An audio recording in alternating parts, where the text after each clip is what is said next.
The Evil Eye by Lady Jane Wilde. There is nothing more dreaded by the people, nor considered more deadly in its effects, than the evil eye. There are several modes in which the evil eye can act, some much more deadly than others. If certain persons are met the first thing in the morning, you will be unlucky for the whole of that day in all you do. If the evil-eyed comes in to rest, and looks fixedly on anything, on cattle or on a child, there is doom in the glance, a fatality which cannot be evaded except by a powerful counter-charm. But if the evil-eyed mutters a verse over a sleeping child, that child will assuredly die, for the incantation is of the devil, and no charm has power to resist it or to turn away the evil. Sometimes the process of bewitching is effected by looking fixedly at the object, through 9 fingers, especially is the magic fatal, if the victim is seated by the fire in the evening when the moon is full. Therefore, to avoid being suspected of having the evil eye, it is necessary at once when looking at a child to say, God bless it, and when passing a farmyard where the cows are collected for milking to say, the blessing of God be on you and on all your labors. If this form is omitted, the worst results may be apprehended, and the people would be filled with terror and alarm unless a counter-charm were not instantly employed. The singular malefic influence of a glance has been felt by most persons in life, an influence that seems to paralyze intellect and speech simply by the mere presence in a room of someone who is mystically antipathetic to our nature. For the soul is like a fine-toned harp that vibrates to the slightest external force or movement, and the presence and glance of some persons can radiate around us divine joy, while others may kill the soul with a sneer or a frown. We call these subtle influences mysteries, but the early races believed them to be produced by spirits, good or evil, as they acted on the nerves or the intellect. Some years ago, an old woman was living in Kerry, and it was thought so unlucky to meet her in the morning that all the girls used to go out after sunset to bring water for the following day, so that they might avoid her evil glance, for whatever she looked on came to loss and grief. There was a man also equally dreaded on account of the strange fatal power of his glance, and so many accidents and misfortunes were traced to his presence, that finally the neighbors insisted that he should wear a black patch over the evil eye, not to be removed unless by request, for a learned gentleman, curious in such things, sometimes came to ask for a proof of his power, and he would try it for a wager while drinking with his friends. One day, near an old ruin of a castle, he met a boy weeping in great grief for his pet pigeon, which had got up to the very top of the ruin and could not be coaxed down. "What will you give me," asked the man, "if I could bring it down for you?" "I have nothing to give," said the boy, "but I will pray to God for you. Only give me back my pigeon, and I shall be happy." Then the man took off the black patch, and looked up steadfastly at the bird, when all of a sudden it fell to the ground, and lay motionless as if stunned. But there was no harm done to it, and the boy took it up and went his way rejoicing. Some years ago, a woman in Kerry declared that she was overlooked by the evil eye. She had no pleasure in her life and no comfort, and she wasted away because of the fear that was on her, caused by the following singular circumstance. Every time that she happened to leave home alone, and that no one was within call, she was met by a woman totally unknown to her, who, fixing her eyes on her in silence, with a terrible expression, cast her to the ground, and proceeded to beat and pinch her till she was nearly senseless, after which her tormentor disappeared. Having experienced this treatment several times, the poor woman finally abstained altogether from leaving the house, unless protected by a servant or companion, and this precaution she observed for several years, during which she was never molested. So at last she began to believe that the spell was broken, and that her strange enemy had departed forever.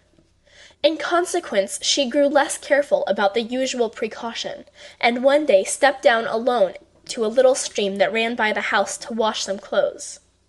Stooping down over her work, she never thought of any danger, and began to sing as she used to do in the light-hearted days before the spell was on her, when suddenly a dark shadow fell across the water, and looking up she beheld, to her horror, the strange woman on the opposite side of the stream, with her terrible eyes intently fixed on her, as hard and still as if she were of stone. Springing up with a scream of terror, she flung down her work and ran towards the house, but soon she heard footsteps behind her, and in an instant she was seized, thrown down to the ground, and her tormentor began to beat her even worse than before, till she lost all consciousness, and in this state she was found by her husband, lying on her face and speechless. She was at once carried to the house, and all the care that affection and rural skill could bestow were lavished on her, but in vain. She, however, regained sufficient consciousness to tell them of the terrible encounter she had gone through, but died before the night had passed away. It was believed that the power of fascination by glance, which is not necessarily an evil power like the evil eye, was possessed in a remarkable degree by learned and wise people, especially poets, so that they could make themselves loved and followed by any girl they liked, simply by the influence of this glance.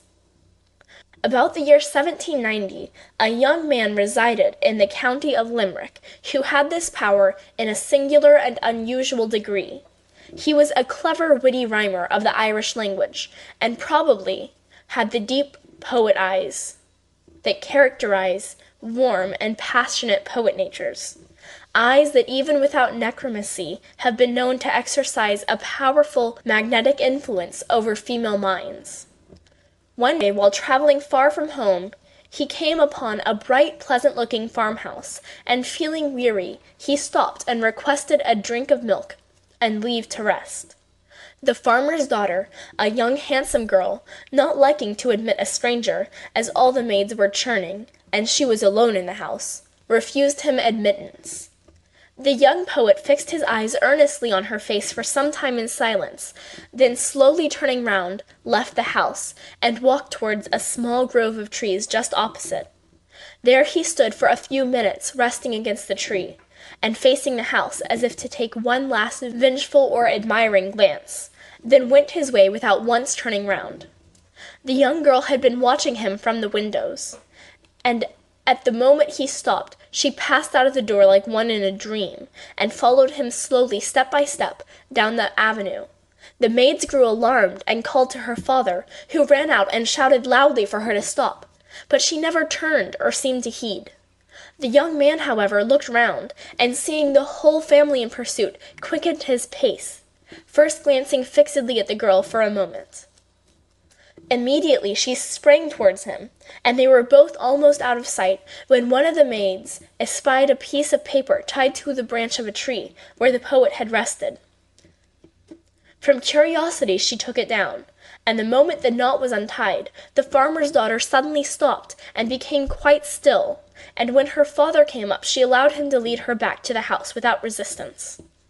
When questioned, she said that she felt herself drawn by an invisible force to follow the young stranger wherever he might lead, and that she would have followed him through the world, for her life seemed to be bound up in his. She had no will to resist, and was conscious of nothing else but his presence. Suddenly, however, the spell was broken, and then she heard her father's voice, and knew how strangely she had acted. At the same time, the power of the young man over her vanished, and the impulse to follow him was no longer in her heart.